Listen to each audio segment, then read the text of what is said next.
হাতের হাতে তোমরা যখন তোমাদের কলবের বাম পাশে ঘুরে দিব যখন জান্নাতে থাকবে আল্লাহ সুবহানাহু বান্দাকে জিজ্ঞেস করবে ও আমার জাকিরিন বান্দারা সকাল সন্ধ্যা ঋতু পরিমাণ আমি আল্লাহকে জিকির করতে তোমাদের কি কোনো অসুবিধা আছে কিনা বলেন।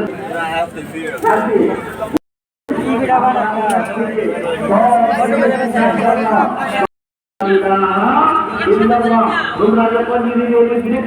চোখ বন্ধ করে না হাতের হাতে তোমরা যখন তোমাদের কলবের বাম পাশে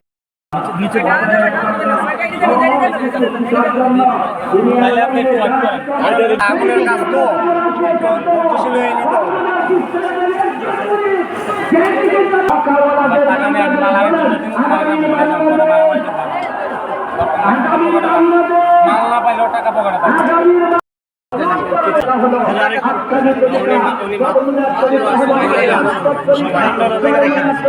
আমার পিছনে মারবো আমরা ওনাকে ইনশাআল্লাহ ওনাকে আমরা অবশ্যই আপনারা সম্মান কত সম্মান করব এবং ওনার তরিকা যারা